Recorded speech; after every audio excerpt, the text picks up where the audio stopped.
जी बिस्मिल्लाहिर्रहमानिर्रहीम अस्सलामु अलैकुम टू ऑल ऑफ़ यू। उम्मीद है कि आप सब खैरियत से होंगे। सो डॉक्टरानो, आज के लेक्चर में हमने डिस्कशन करनी है अपने फुल कोर्स के टेस्ट की। सो एमसीक्यूज़ नंबर आप लोग के पास दैट इज़ क्या है, दैट इज़ 69 है कि 7.5 ग्राम, very technical MCQs and important MCQs. 7.5 gram of a gas occupy volume 5.6 dm cube at STP.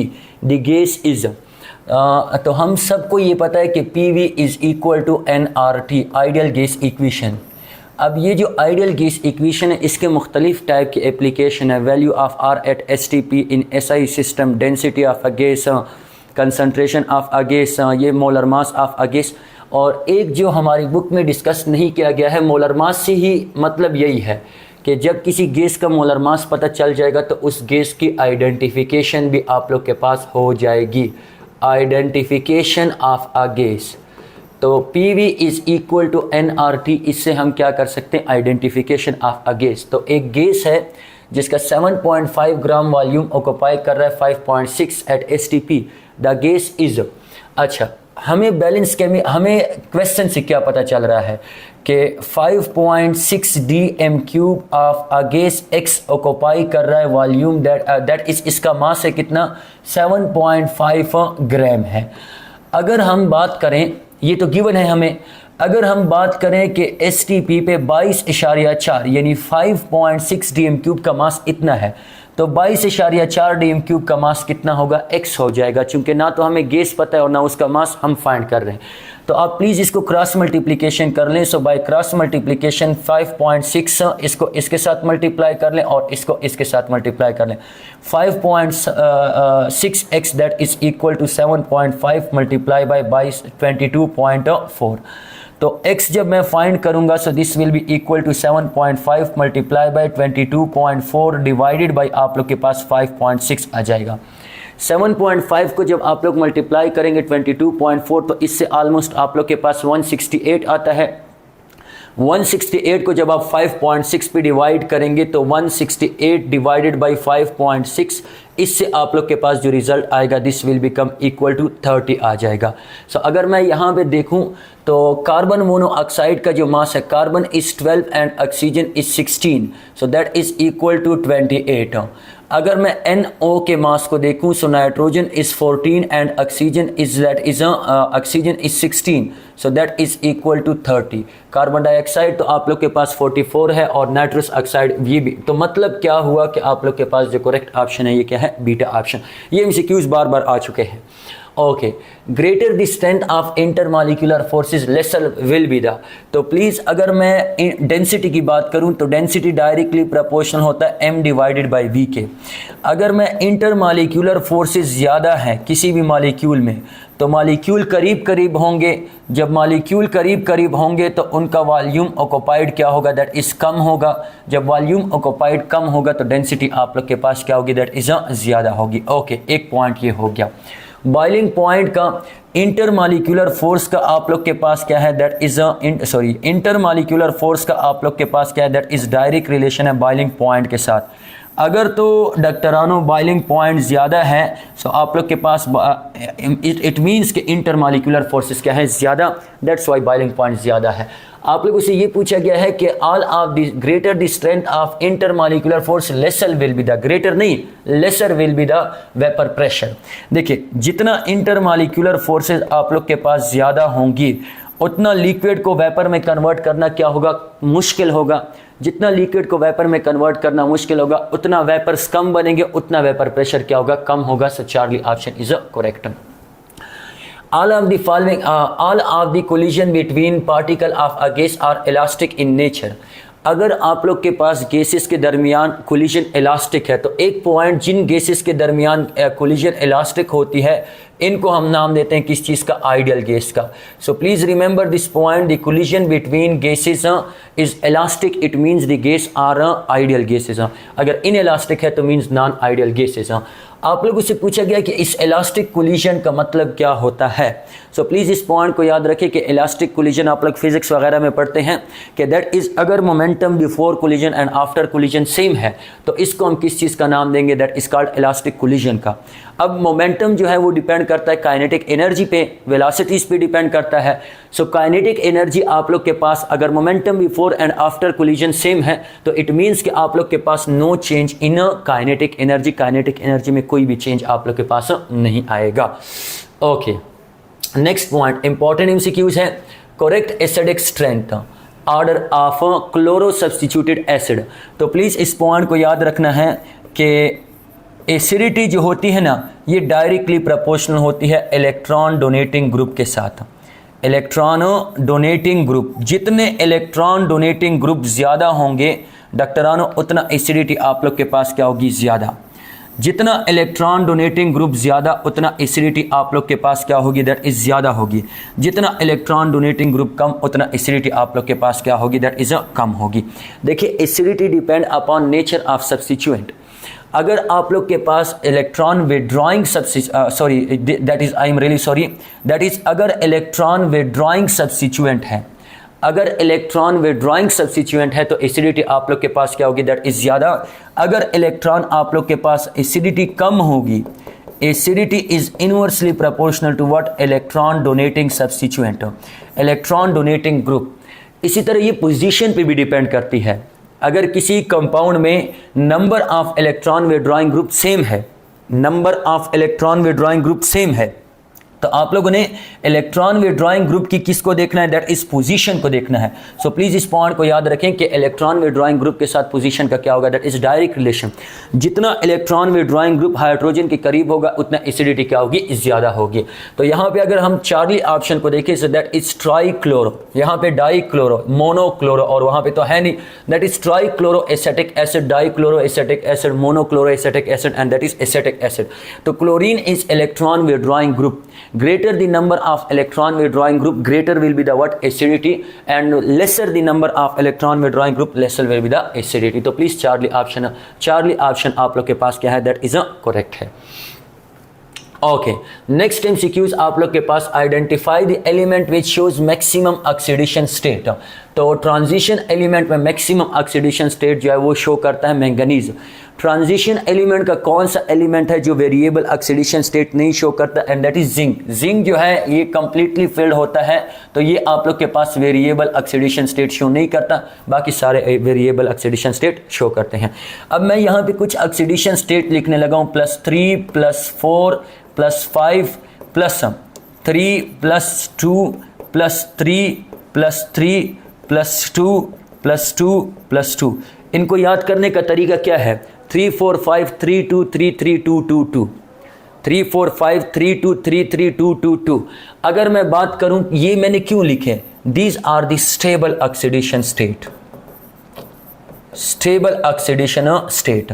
ये बात हो रही है stable oxidation state of what, scandium की आप लोग के पास स्टेबल ऑक्सीडेशन स्टेट +3, टाइटेनियम की स्टेबल ऑक्सीडेशन स्टेट 4, वेनाडियम की स्टेबल ऑक्सीडेशन स्टेट 5, क्रोमियम की स्टेबल ऑक्सीडेशन स्टेट 3, मैंगनीज की स्टेबल ऑक्सीडेशन स्टेट, इसी तरह जाते जाए, that is iron, cobalt, nickel, copper and zinc. तो प्लीज इन पॉइंट्स को आप लोगों ने याद रखना है कि these are the stable oxidation state of different element. Which one of the following enthalpy change is always, यहाँ पे वर्ड लिखा है always exothermic, कौन सा आप लोग के पास always exothermic होगा, तो enthalpy of formation this can be exothermic as well as endothermic। enthalpy of atomization this is always endothermic। यार अगर किसी भी चीज़ से हमने एटम को बनाने हैं so this will be always endothermic। Always exothermic क्या होगा, that is enthalpy of combustion. Because डॉक्टरानो जो कंबस्शन है इसमें एनर्जी क्या होती है, दैट इज रिलीज, एनर्जी आप लोग के पास रिलीज होती है और रिलीज ऑफ एनर्जी को हम एक्सोथर्मिक प्रोसेस का नाम देते हैं। So enthalpy of formation is always exothermic. Next point important MCQs है कि अगर आप लोगों से कहा गया है how many moles of calcium carbonate are present in 1.75 kilogram of calcium carbonate, तो अगर मैं कैल्शियम कार्बोनेट के फार्मूले को देखूं सो कैल्शियम इज 40, यहाँ पे गिवन भी है आप लोग को, कैल्शियम का is 40, carbon is 12 and 3 oxygen है, तो ये आप लोग के पास क्या आ जाएगा 48 आ जाएगा। तो इट मीन्स कि कैल्शियम के 1 मोल का जो मास आ रहा है दैट इज कितना आ रहा है 100 ग्राम। तो how many moles 100 gram of calcium carbonate में, ऑफ कैल्शियम कार्बोनेट में आप लोग के पास कितने मोल हैं 1 मोल है। तो 1.7 किलोग्राम में कितने होंगे? तो प्लीज़ सबसे पहला पॉइंट 1.7 किलोग्राम को आप लोग 75 किलोग्राम को आप लोग ग्राम में कन्वर्ट कर दें। So this will become equal to 1750। मतलब इसको आप लोगों ने किलो की जगह क्या लिख लेना है 10 की पावर 3 लिख लेना है। सो 10 की पावर 3 मीन्स 1000। तो 1.75 को जब मैं 1000 के साथ मल्टीप्लाई करूंगा so this will 1750 will produce is what x मोल। तो प्लीज़ आप लोग ज़रा इनको क्रॉस मल्टीप्लिकेशन कर लें। So 100x that is equal to 1750, x that is equal to 1750 divided by 100, तो ये कट जाएंगे आप लोग के पास। This will become equal to 17.5। Charlie option आप लोग के पास करेक्ट है। Okay doctor Rano, next MCQs आप लोग के पास क्या है that is a butane molecule have maximum number of isomer. तो यहाँ पे प्लीज आइसोमर्स के लिए फार्मूला याद रखना है 2 की पावर n-4 प्लस आप लोग के पास क्या आता है 1। ये चेन आइसोमेरिज्म की बात हो रही है, लेकिन ये याद रख ले कि this formula is applicable for n is equal to 4 to n is equal to 7। अगर 8 आया तो यहाँ पे आप लोगों ने +2 जो है वो लिखना है। सो प्लीज़ ब्यूटेन में नंबर ऑफ कार्बन कितने होते हैं 4। सो 4 - 4 + 1, 4 - 4 से क्या आ जाएगा 0 + 1, समथिंग की power 0 that is equal to 1 + 1। तो 1 + 1 से आप लोग के पास कितना आ जाएगा 2। बिल्कुल जी आप लोग के पास है। So total number of isomer that is equal to 2। All of the following enthalpy change have negative value except। तो this is enthalpy of combustion। ये तो हम अभी पढ़ के आ चुके हैं, एक्सेप्ट की बात हो रही है। हाँ, enthalpy of combustion नेगेटिव होता है, enthalpy of न्यूट्रलाइजेशन नेगेटिव होता है -57.4 होता है। enthalpy of first electron affinity, तो फर्स्ट इलेक्ट्रॉन एफिनिटी एक्सोथर्मिक होती है, एक्सोथर्मिक, लेकिन कुछ के लिए ये क्या होती है एंडोथर्मिक होती है। ग्रुप 8, ग्रुप 5 और ग्रुप 2 के लिए ये एंडोथर्मिक होती है। First electron affinity is generally exothermic, but group 8, group 5 और ग्रुप 2 के लिए ये क्या होती है endothermic, because it is they have stable electronic configuration. Bond dissociation energy, enthalpy of bond dissociation energy is always exothermic, endothermic. सारी exothermic है except bond dissociation energy. If number of mole of reactant is greater than product, it means the relationship between Kp and Kc is। तो हम सबको पता है कि Kp that is equal to Kc into RT की power क्या आ जाता है delta n। Delta n represent करता है number of mole of product minus number of mole of reactant. तो number of mole of reactant आप लोग के पास क्या है दैट इज ज़्यादा है, तो इट मीन्स कि जो डेल्टा n की वैल्यू है ये ज़्यादा ये कम, तो कम माइनस ज़्यादा से वैल्यू क्या आती है नेगेटिव। सो Kc इंटू RT की पावर क्या आ जाएगा दैट इज़ नेगेटिव वैल्यू आ जाएगी।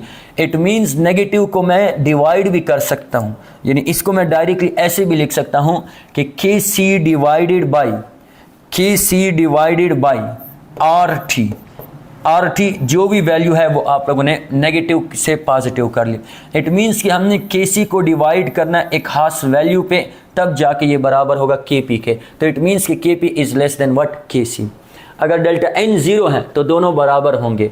अगर डेल्टा n आप लोग के पास पॉजिटिव है तो Kp is greater than Kc। अगर डेल्टा n नेगेटिव है तो Kc is greater than what Kp। Beta option is correct. Maximum formation of ammonia, तो अमोनिया हम कैसे बनाते हैं हैबर प्रोसेस के ज़रिए कि N2 + 3H2 ये आप लोग के पास कन्वर्ट होता है किस चीज़ में दैट इज़ 2NH3 में, गैसियस स्टेट में। ओके, आप लोगों से कहा गया है कैन बी इंक्रीज, तो maximum formation of ammonia can be increase by all except decreasing temperature. बिल्कुल ये पॉइंट ठीक है, क्योंकि this reaction is exothermic reaction.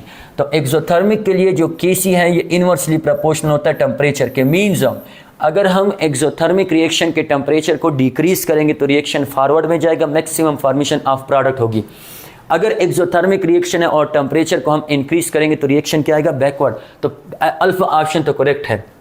Adding nitrogen, nitrogen हम ऐड करेंगे तो अकॉर्डिंग टू ली शॉर्टलियर प्रिंसिपल आप लोग के पास रिएक्टेंट की कंसंट्रेशन ज़्यादा होगी तो आप लोग के पास प्रोडक्ट क्या होगा, रिएक्शन फॉरवर्ड डायरेक्शन में ज़्यादा जाएगा। इंक्रीजिंग प्रेशर, बिल्कुल, चूंकि प्रेशर में डेल्टा एन की वैल्यू को आप लोगों ने देखना है। सो आप लोग के पास 3+1 ज़्यादा मोल है, ज़्यादा वॉल्यूम है, तो प्रेशर को इंक्रीज करने से रिएक्शन ज़्यादा वॉल्यूम से या ज़्यादा मोल से किसकी तरफ जाता है, कम मोल की तरफ। तो एक्सेप्ट आप लोगों से लिखा है बाय एडिंग कैटालिस्ट, तो ये फॉर्मेशन ऑफ अमोनिया को इफेक्ट नहीं करता, रेट को इंक्रीज करता है। आप लोग को एक कंपाउंड दिया है C2, आप लोग के पास H4, इसमें नंबर ऑफ सिग्मा और पाई बॉन्ड कितने होंगे, तो प्लीज सिग्मा बॉन्ड का जो फार्मूला होता है वो क्या होता है, टोटल एटम -1, लेकिन ये ए साइक्लिक के लिए है, हाँ साइक्लिक के लिए ये नहीं होता, this is for what, cyclic, a cyclic. So total atom कितने हैं, 3, टोटल एटम कितने हैं, 6 -1 दैट इज इक्वल टू 5। तो नंबर ऑफ सिग्मा बॉन्ड कितने हैं, 5, और पाई बॉन्ड कितने हैं, 1, तो अल्फा ऑप्शन इज करेक्ट। आप लोगों से कहा गया है कि enthalpy change is relevant in the following process, तो ये कौन सा इंथैल्पी चेंज है, तो दैट इज, अगर आप लोग सोडियम को देखें तो सोडियम सॉलिड स्टेट से कन्वर्ट हो रहा है सोडियम गैस में, तो इट मीन्स ये एटम में कन्वर्ट हो रहा है, this is called what, atomization. इसको हम नाम देंगे किस चीज़ का, एटमाइजेशन का। How many ligands are there in a complex, यानी कम्प्लेक्स में कितने लीगेंड है, तो प्लीज बाहर वाला जो है this is called ionization sphere, इसको फोकस नहीं करना, इनको आप लोगों ने फोकस करना है। तो अगर आप लोग आयरन को देखें तो प्लीज आयरन के साथ कितने लीगेंड अटैच है, कितने साइनाइड अटैच हैं, दैट इज 6 साइनाइड अटैच है। तो अगर हम यहाँ पे बात करें तो जितने मोनोडेंटेट लीगेंड अटैच होते हैं, coordination number of monodentate ligand, तो कितने मोनोडेंटेट लीगेंड अटैच हैं, 6, तो यहाँ पे क्या आ जाएगा, 6 आ जाएगा। Final product of hydrolysis of nitrile yield, तो अगर हम बात करें किस चीज़ की, derivative of carboxylic acid, carboxylic acid, जितने भी डिराइवेटिव ऑफ कार्बोक्सिलिक एसिड है, अगर इनकी हम हाइड्रोलिसिस करें तो ये प्रोड्यूस करेंगे कार्बोक्सिलिक एसिड। तो nitrile is a derivative of carboxylic acid, so it will produce on hydrolysis it will produce carboxylic acid. तो ऑप्शन है, बिल्कुल है जी, यहाँ पे delta option. The principal quantum number n represent, तो average size of electron cloud, बिल्कुल ये हमें किस चीज़ के बारे में इंफॉर्मेशन देता है, साइज ऑफ एन ऑर्बिट या size of electron present in orbit, बिल्कुल ठीक है। एवरेज एनर्जी के बारे में भी हमें इंफॉर्मेशन देता है, तो जो साइज होता है या रेडियस होता है that is directly proportional to n, जो एनर्जी आप लोग के पास होती है that is directly proportional to what, n। Average distance के बारे में भी हमें इंफॉर्मेशन देता है, यानी रेडियस के बारे में कि that is directly proportional to n, तो ऑल ऑफ दिस सब के बारे में इंफॉर्मेशन देता है। यूनिट ऑफ के इन फर्स्ट ऑर्डर, तो प्लीज इसके लिए ट्रिक याद रखना है कि दैट इज मोल पर dm³ की power 1 - n into second inverse. डॉक्टरानो, जब भी किसी रिएक्शन के लिए आप लोगों ने क्या लिखना है, यूनिट ऑफ के को लिखना है। Whenever we have to find unit of k, तो आप लोगों ने ट्रिक अप्लाई करनी है, दैट इज मोल पर dm³ की power 1 - n into second inverse.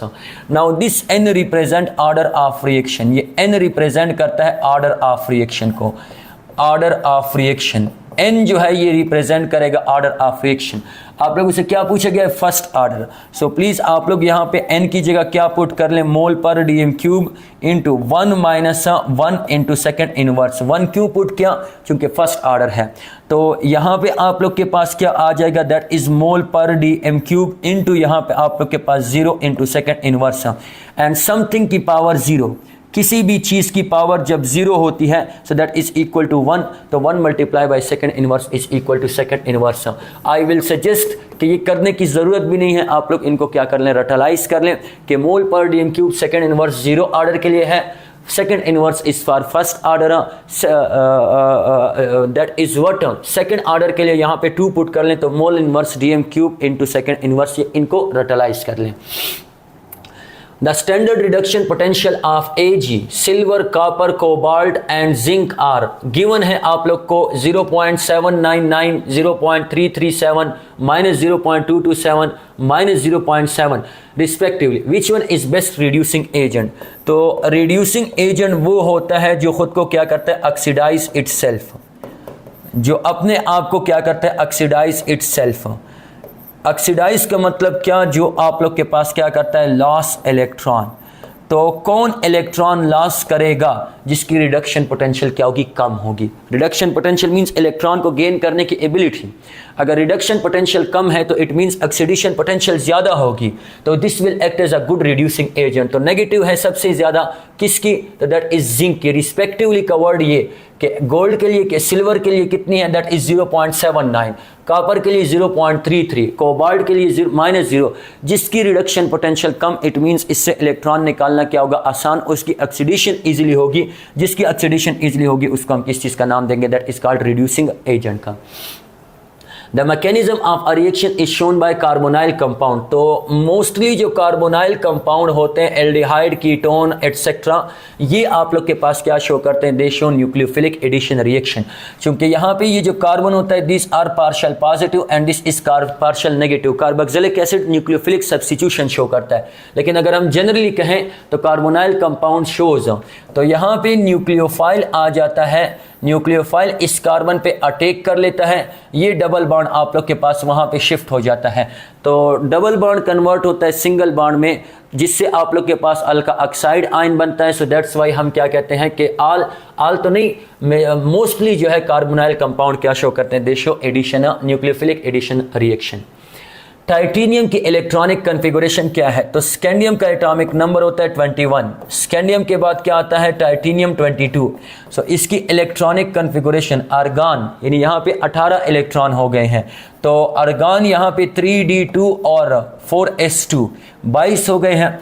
+2 का मतलब पहले इलेक्ट्रॉन डक्टरानो आते भी किस में है, दैट इज 4s में, बिकॉज n+l वैल्यू क्या होती है, कम.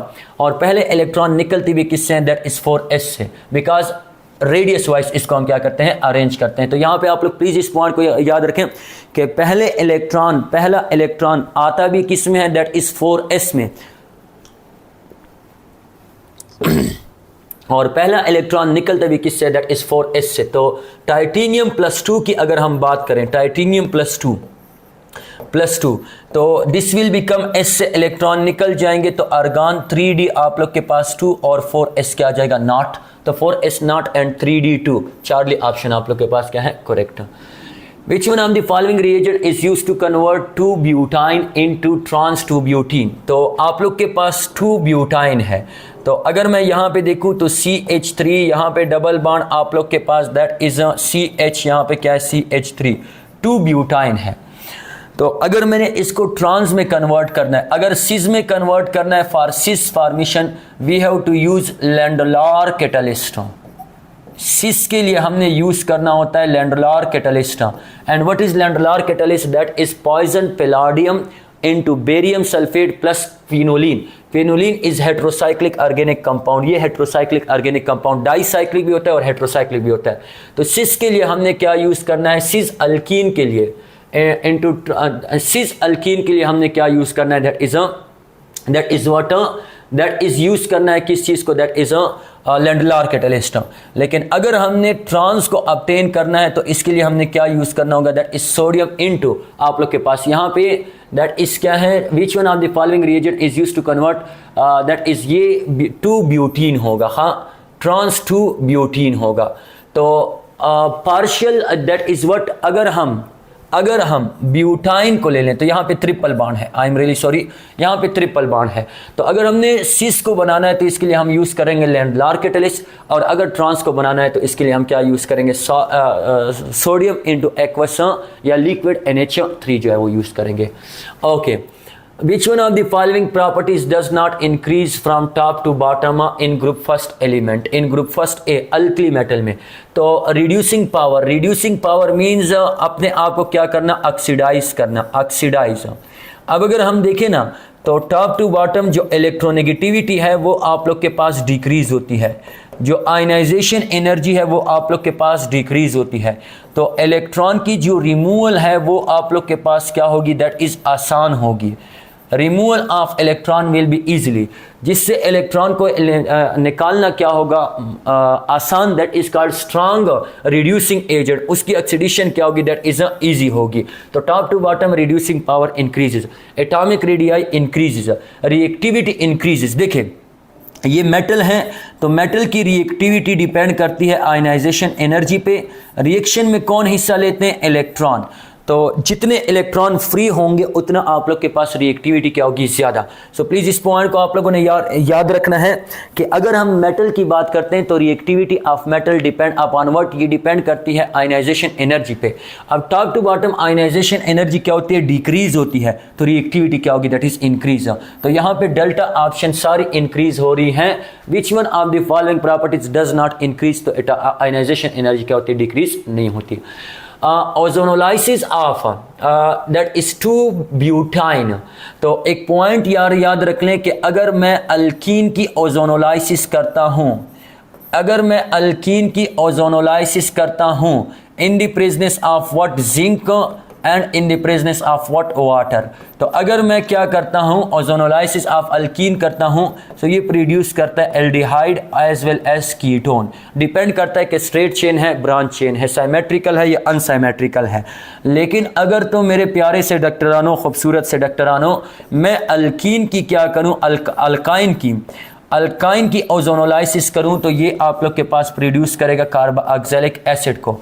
और अगर मैं बेंजीन की ओजोनोलाइसिस करूं तो ये ट्राई ओजोनाइड प्रोड्यूस करेगा, which further undergoes oxidation and it will converted into glycol में जो है वो कन्वर्ट होगा। तो ये आप लोग के पास ब्यूटाइन है। तो ब्यूटाइन मतलब यहाँ पे आप लोग के पास कितने कार्बन है, दैट इज 4 कार्बन है। तो ब्यूटाइन की अगर मैं क्या करूंगा, ओजोनोलाइसिस करूंगा, तो ये आप लोग के पास प्रोड्यूस करेगा, दैट विल प्रोड्यूस आप लोग के पास what, that will produce butanoic acid जो है वो प्रोड्यूस करेगा। Correct name of the given structure is. तो जब भी आप लोगों को नोमेनक्लेचर से क्वेश्चन गिवन हो तो सबसे पहले आप लोगों ने इसके स्ट्रक्चर को ड्रा करना है। तो वहां पे क्या है, डॉक्टरानो CH3, फिर आप लोग के पास CH और यहाँ पे क्या है, CH3 है, और यहाँ पे अगर आप लोग देखें दैट इज CH2 है, फिर आप लोग के पास CH और यहाँ पे क्या है, NH2, और यहाँ पे आप लोग क्या है, दैट इज CH2, और यहाँ पे आप लोग के पास C डबल बॉन्ड OH। जब भी नोमेनक्लेचर से क्वेश्चन आप लोग को गिवन हो तो प्लीज़ आप लोगों ने क्या करना है, इसको जब भी क्वेश्चन गिवन हो नोमेनक्लेचर से, सो प्लीज़ सबसे पहले आप लोगों ने इसके स्ट्रक्चर को ड्रा करना है। तो नंबरिंग में हम ऑलरेडी पढ़ चुके हैं कि प्रायोरिटी किसको मिलेगी, दैट इज कार्बोक्सिलिक एसिड को, फिर एनहाइड्राइड, ईस्टर, अमा, that is alkyl nitrile, amide, aldehyde, ketone, alcohol, ये सारी चीज़ें हम डिस्कस कर चुके हैं। ओके, तो यहाँ पे 1 2 3, अब 3 पोजीशन पे क्या है, that is amine functional group मौजूद है, अमाइंस, एंड 5 पोजीशन पे क्या है, दैट इज मीथाइल। तो अगर डिफरेंट सब्स्टिट्यूएंट है तो इनको हम नेम किस तरीके से देंगे, अल्फाबेटिकली। तो 3 अमाइंस 5 मीथाइल, आप लोग के पास क्या आ जाएगा, hexanoic acid. 3 amino 5 methyl hexanoic acid, Charlie option आप लोग के पास। ये गलत है बिकॉज दिस इज M आ रहा है, ये A आ रहा है, तो नेमिंग हमने देनी है अल्फाबेटिकल ऑर्डर की बुनियाद पे, तो ये क्या है, दैट इज गलत है। अगर यहाँ पे देखिए तो ये नेमिंग तो ठीक है लेकिन ये पेंटानोइक एसिड है। प्लीज रिमेंबर दिस पॉइंट कि कार्बोक्सिलिक एसिड यानी कार्बोनाइल कंपाउंड या साइनाइड वगैरह जो है, इनके कार्बन को आप लोगों ने नंबरिंग में इंक्लूड करना है। तो कौन सा option, beta option is correct. 3 amino 5 methyl hexanoic acid. Which one of the following compound undergoes iodoform test. तो कौन सा कंपाउंड आप लोग के पास क्या देता है, आयोडोफॉर्म टेस्ट देता है। तो ये ओन है, अल है और अल है, इट मीन्स यहाँ पे एल्डिहाइड और कीटोन की। तो 3 कंपाउंड ऐसे होते हैं जो आयोडोफॉर्म टेस्ट देते हैं, that is what, that is alcohol. अच्छा, ये अल्कोहल आयोडोफॉर्म टेस्ट शो करते हैं, कीटोन भी आयोडोफॉर्म टेस्ट शो करते हैं, और आप लोग के पास एल्डिहाइड भी आयोडोफॉर्म टेस्ट शो करते हैं। लेकिन all alcohol do not shows iodoform test. जो इथेनॉल होता है, इथेनॉल होता है, ethanol this shows iodoform test, ये आयोडोफॉर्म टेस्ट शो करता है। मिथानोल जो है, तो ये यहाँ से एक और MCQs भी आता है कि methanol and ethanol can be differentiated by. तो किस टेस्ट के जरिए इनको हम डिफरेंशिएट कर सकते हैं? दैट इज व्हाट डॉक्टरानो, दैट इज आयोडोफार्म टेस्ट। तो all alcohol do not gives, that is what iodoform test. All ketone do not goes undergoes iodoform test. सारे जो कीटोन है दैट इज आयोडोफार्म टेस्ट नहीं देते। कौन से आप लोग के पास देते हैं? That is called methylated.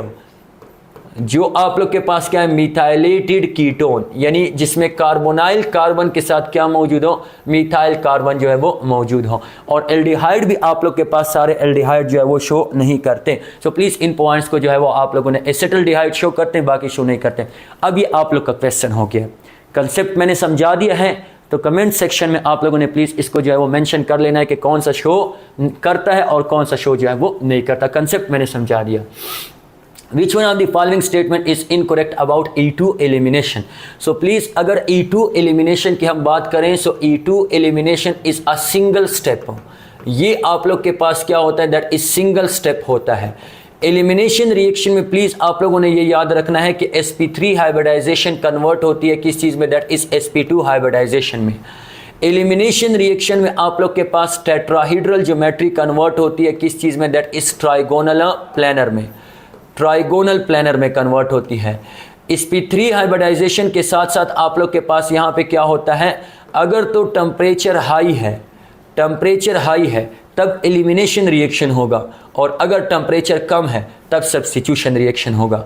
अगर आप लोग के पास स्टीरिक हिंड्रेंस ज़्यादा है तो एलिमिनेशन रिएक्शन, अगर स्टीरिक हिंड्रेंस कम है तो आप लोग के पास क्या होगा? Substitution reaction. अगर आप लोग के पास न्यूक्लियोफाइल है तो सब्स्टिट्यूशन रिएक्शन। अगर आप लोग के पास बेस है तो क्या होगा? That is a elimination reaction. Base में से भी कौन सा बेस होना चाहिए? दैट इज स्ट्रांग बेस होना चाहिए। अगर बेस स्ट्रांग है तो एलिमिनेशन रिएक्शन होगा E2। तो विच one of the following statement is incorrect? कौन सा इनकरेक्ट है? तो it is one step, already मैंने समझा दिया कि this is single step. In common example, in common example of E2 elimination reaction is a primary alkyl halide having beta। बिल्कुल, primary alkyl halide जो होते हैं वो आप लोग के पास। Now what is primary alkyl halide? जिस कार्बन के साथ हेलोजन ग्रुप मौजूद है, अगर तो डॉक्टरानो वो फर्दर एक कार्बन के साथ कनेक्ट है तो that is called primary alkyl halide. तो primary alkyl halide that shows what? That shows E2 elimination. It is bimolecular, बिल्कुल न्यूक्लियो बेस भी होता है और सबस्ट्रेट भी होता है। It take place in the presence of weak base, it take place in the presence of strong base. तो कौन सा गलत है? दैट इज डेल्टा ऑप्शन गलत है। Which one of the following is not? All of the following are example of heterocyclic except. तो pyridine भी heterocyclic है, फ्यूरेन भी, थायोफीन भी है, दैट इज फास्फीन। तो अगर हम फास्फीन को देखें तो पहला पॉइंट ये तो दैट इज व्हाट? साइक्लिक है ही नहीं। सो दैट्स वाई ये आप लोग के पास एग्जाम्पल नहीं है। This was all about our today's discussion. उम्मीद है कि आप लोग को बहुत सारी नई चीज़ें सीखने को मिली होगी। आज के लिए इजाज़त दीजिए, मिलेंगे नेक्स्ट डिस्कशन में। अल्लाह हाफिज़।